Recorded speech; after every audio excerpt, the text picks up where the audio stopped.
Good morning, students.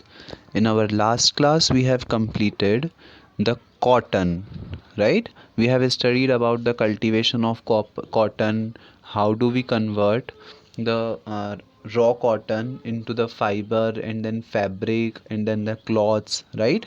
Now, today we are going to study about the next fiber, that is jute, right? So, students, you have to read along with me. Jute fibre is obtained from the stem of jute plants. जो jute fibre होता है वो आपको stem से मिलता है। और किसकी स्टेम से? जूट प्लांट की स्टेम से। It grows best in warm and humid climate. और ये जो प्लांट होता है जूट प्लांट, वो सबसे ज़्यादा हॉट और ह्यूमिड क्लाइमेट में उगता है, right? And it requires a temperature range of 18 degree Celsius to 13 degree Celsius. इसका मतलब जो जूट है वो हमको एक जूट प्लांट होता है उसकी स्टेम से मिलता है, और वो जूट प्लांट हाई टेम्परेचर वाले रीजन में ही उगते हैं और उनको अपनी ग्रोथ के लिए 18 डिग्री सेल्सियस से 33 डिग्री सेल्सियस तक का टेम्परेचर चाहिए होता है। Loamy soil is best. और इसके लिए लोमी सॉइल एक तरह की सॉइल होती है, जैसे एल्यूवियल सॉइल, ब्लैक सॉइल है ना, वैसे ही एक लोमी सॉइल होती है। और ये जो जूट प्लांट होता है उसको ग्रोथ के लिए ये loamy soil is the considered to be the best soil. Jute plant in field suited for the cultivation of jute. It requires high rainfall of about 200 centimeter during the growing period. और जब ये plant grow कर रहा होता है तो उस समय उसको हैवी रेनफॉल की भी रिक्वायरमेंट होती है। मतलब हाई टेम्परेचर भी होना चाहिए और हैवी रेनफॉल भी होना चाहिए, राइट? और कितना हैवी रेनफॉल? 200 सेंटीमीटर के about, right? Now students, we have seen that jute हमको एक प्लांट से मिलता है, दैट इज़ जूट प्लांट, और उस जूट प्लांट की स्टेम से मिलता है।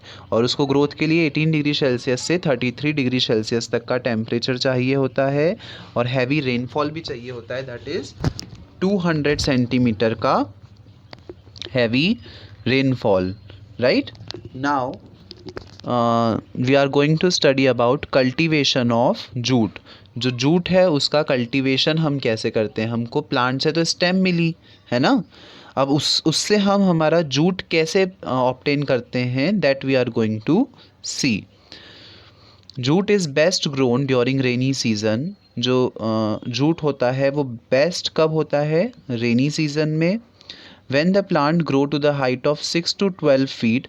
जब जूट प्लांट 6 से 12 फीट का हो जाता है, and are fully grown they bear yellow flowers. जब प्लांट पूरी तरह से ग्रो हो जाता है, 6 से 12 फीट का हो जाता है, तो उनमें येलो कलर के फ्लावर्स लगते हैं। They are cut at the flowering stage as jute obtained at this stage of good quality. और जब उसमें येलो कलर के फ्लावर्स उगने लग जाते हैं, उस समय जो प्लांट्स हैं उनको कट कर लिया जाता है। क्यों? क्योंकि उस समय जो हमको जूट ऑब्टेन होता है वो कैसा होता है? बहुत गुड क्वालिटी का, बहुत अच्छी क्वालिटी का होता है, right? So in this way jute plant की स्टेम से हमको जूट मिलता है। बट वो जूट जो होता है वो प्योर होता है क्या? नहीं, it is in the raw form, है ना, वो तो बेसिकली एक स्टेम है। तो उसको उस पर हमको बहुत सारी प्रोसेसिंग करनी होती है, और तब जाके हमको हमारा फाइनल जूट मिलता है। तो वो समझते हैं कि हम कैसे वो प्रोसेसिंग करते हैं, राइट?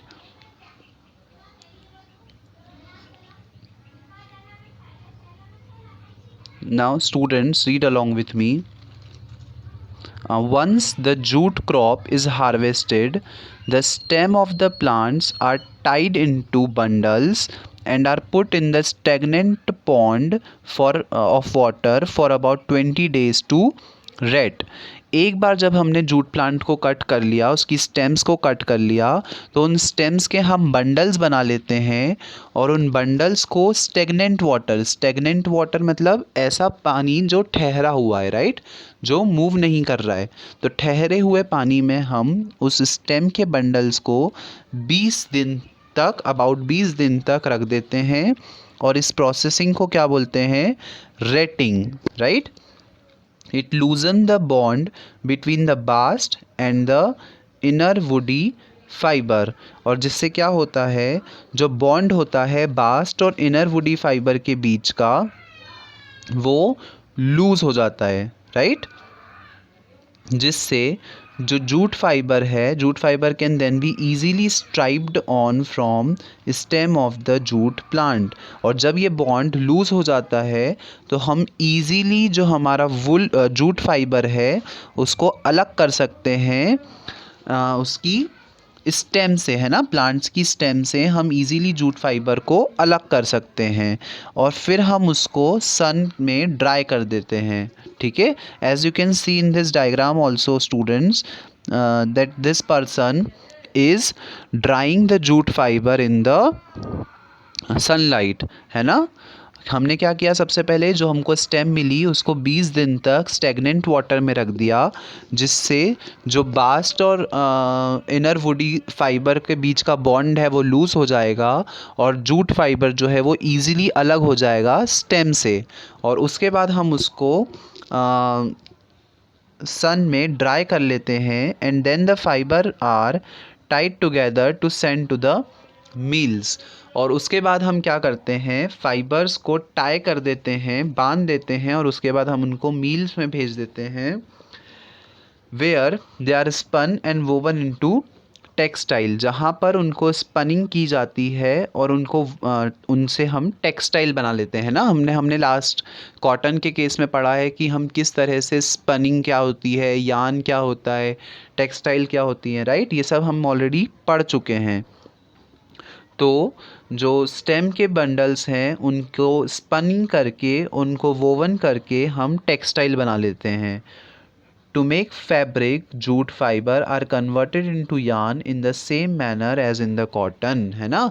ये सारी चीज़ें हम कॉटन में पढ़ चुके हैं कि कैसे हम फाइबर से यान बनाते हैं और यान से फैब्रिक और फैब्रिक से हमारे क्लॉथ्स, राइट। तो जैसे हम ये सारी चीज़ें कॉटन में की थी, सेम तरीके से हम जूट में करते हैं।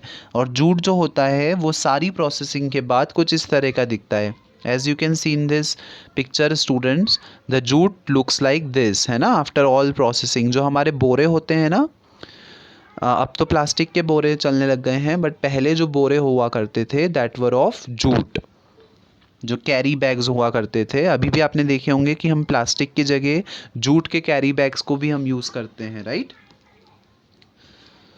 So, jute is cultivated in Bangladesh, Myanmar, China, Thailand and India. Jute जो है वो इन देशों में अबंडेंट क्वांटिटी में प्रोड्यूस किया जाता है। कौन कौन से देश हैं? Bangladesh, Myanmar, China, Thailand and India. In India jute is grown mainly in Orissa, Bihar, Andhra Pradesh and West Bengal. सबसे ज़्यादा जूट कहाँ पर प्रोड्यूस किया जाता है? उड़ीसा में, बिहार में, आंध्र प्रदेश में और वेस्ट बंगाल में, right. Jute is the second important natural fibre after cotton. Cotton के बाद it is the second most important natural fibre that is cultivated. It is use for various purposes. इसको हम बहुत सारे पर्पस के लिए यूज़ करते हैं। Some of its uses are as follows, और इसके कुछ यूजेस आपको गिवन है यहाँ पे, वन बाय वन हम उनको रीड करेंगे, okay. It is used in making socks, curtains, hand bags, carpets etcetera. As I have just told you कि हम कैरी बैग्स के कैरी बैग्स के लिए जूट को यूज़ करते हैं in place of plastics, right. तो कैरी बैग्स मतलब हैंड बैग्स हो गए, कर्टन्स हो गए, कर्टन्स में भी आजकल जूट की वर्क किया जाता है। हमारे सॉक्स भी जो होते हैं वो जूट के बनाए जाते हैं। देन कारपेट्स, कुछ कारपेट्स भी होती हैं जिनमें जूट फाइबर का यूज़ किया जाता है। It is use in making fancy jute beads table mats, baskets and jewellery. Jute जो होता है वो बीड्स, जूट बीड्स मतलब मोती है ना, तो jute beads. Then table mat बनाने में भी जूट का यूज़ किया जाता है। कुछ बास्केट्स भी होती हैं जो जूट की बनी होती हैं, है ना। और कुछ ज्वेलरीज भी होती हैं आजकल जूट की। It is use for making wall hanging for wall decoration. इससे डेकोरेटिव आइटम्स भी बनाई जाती हैं, है ना, हमारे घरों को सजाने के लिए। It is use for making packing cloth. Refined jute is use for making dress material etcetera. और जो रिफाइंड जूट होता है, मतलब जो थोड़ा अच्छी क्वालिटी का जूट होता है, उससे हम हमारे ड्रेस का मटेरियल भी बनाते हैं, जो कपड़े हम पहनते हैं वो भी बनता है, right. Now the next topic is other useful plant fibres. और इनके अलावा, जूट और कॉटन के अलावा भी कुछ इम्पॉर्टेंट प्लांट फाइबर्स होते हैं, और वो कौन से होते हैं that we are going to see. Okay students, you have to read along with me that the some other useful plant fibres are as follows. First one is coir. ठीक है, कॉयर क्या होता है? It is obtained from the outer covering of the coconut fruit. Its husk is separated from the nut and beaten to get fibre. आपने देखा होगा coconut, है ना, कोकोनट के ऊपर कुछ रेशे जैसे होते हैं, है ना। जब हम उन रेशों को अलग कर देते हैं तो हमको उनसे क्या मिलता है? Cotton, sorry coir, right. हमको उनसे क्या मिलता है? कॉयर। तो बेसिकली हम उस जो हस्क होता है, जो उसकी आउटर कवरिंग होती है, जब हम उस हस्क को अलग कर देते हैं और उसको बीट कर किया जाता है ना, उसको बीट किया जाता है, तब उससे the fibre is spun and dyed and then woven. It is used to make ropes, stuffing mattresses and floor coverings, है ना। तो हम क्या करते हैं, बेसिकली हमने उसको अलग कर लिया और उसके बाद उसको बीट करके हैं, उसके बाद उसकी स्पनिंग करके, उसको डाई करके, उसकी वो वीविंग करके, फिर फाइनली हम उससे हमारा फाइबर बना लेते हैं। और इस कॉयर का क्या क्या यूज़ हैं? कॉयर को हम रोप्स मतलब रस्सी बनाने में यूज़ करते हैं। स्टफिंग मैट्रेसेस मतलब हमारी जो गादियाँ होती हैं उसके अंदर भी कॉयर भरा जाता है। देन फ्लोर कवरिंग्स बनाने में भी कॉयर का यूज़ किया जाता है। तो coir is also a natural fibre because it we get coir from the coconut husk, और जिसके बहुत सारे यूजेस हैं। Students, the coir look like this as you can see in this in this picture. Coil look like this. Okay, now the next is hemp. It is obtained from the stem of the hemp plant. जो hemp plant होता है उसकी stem से जो hemp है वो obtain किया जाता है, which grows best in loamy soil. और ये जो hemp plant है वो best कहाँ पे उगते हैं? लोमी सॉइल में उगते हैं। जैसे कि हमने पढ़ा था अलग अलग टाइप के सॉइल होती हैं, वैसे ही लोमी भी एक तरह का सॉइल का टाइप है। The fibres of this plant are use to make ropes, nets, clothes and carpets. और ये वाला जो फाइबर है वो किन किन चीज़ों को बनाने में काम में आता है? रोप्स मतलब रस्सियाँ, नेट, देन क्लोथ्स, कारपेट्स, ये सब चीज़ें बनाने में काम में आता है hemp. Okay, then the next one is flax. It is obtained from the stem of flax plant. तो जो फ्लैक्स है वो हमको फ्लैक्स प्लांट से मिलता है।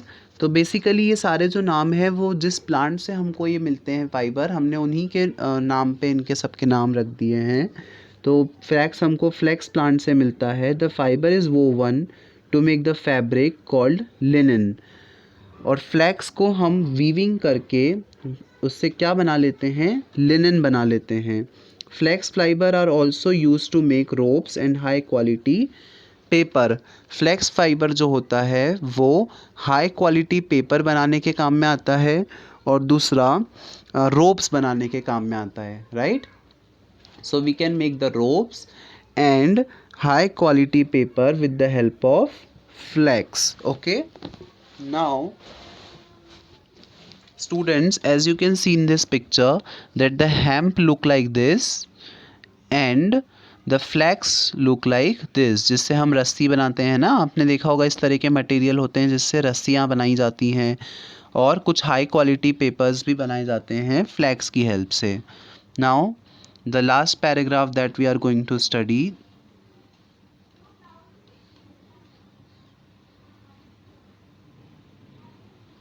We wear clothes to protect our body against heat, cold, rain, dust and insect. हम clothes क्यों पहनते हैं?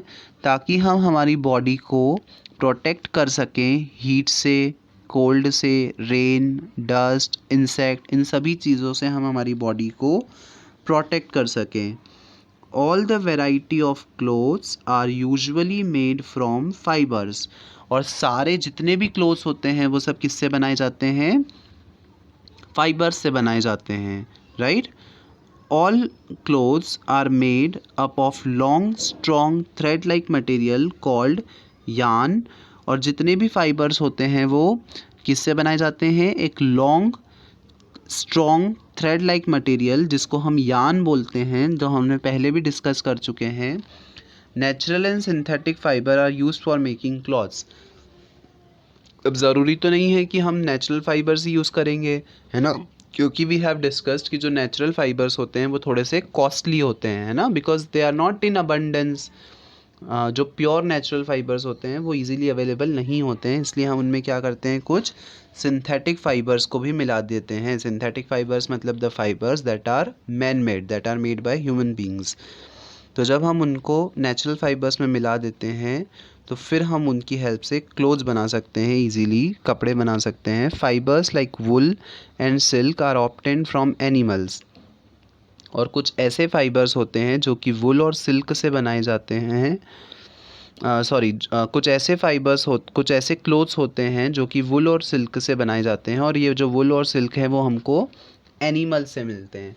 तो इसका मतलब कुछ फाइबर्स हमको प्लांट से मिलते हैं और कुछ फाइबर्स हमको एनिमल से मिलते हैं. तो जूट हो गया, कॉटन हो गया, फ्लैक्स, हेम्प, ये सब हमको प्लांट से मिलते हैं, और वुल, सिल्क, ये सब हमको एनिमल्स और इंसेक्ट से मिलते हैं, right. So wool and silk are obtained from animals while cotton, jute, flax, hemp, coir, ये सब हमको प्लांट से मिलते हैं. So fibre is made from yarn by weaving and knitting. और इन फाइबर्स की हम वेयरिंग और निटिंग करके इनको फैब्रिक्स इनके यार्न बनाते हैं, और फिर उन यार्न से हम फैब्रिक बनाते हैं, और फिर फैब्रिक से क्लोथ्स बनाते हैं. तो इस तरीके से हम फाइबर्स की प्रोसेसिंग करके उससे फैब्रिक ऑब्टेन करते हैं, और फैब्रिक से हमारे क्लोथ्स बनते हैं. Okay students, that's all for today's class. In our next class we will study the next chapter. Okay, thank you.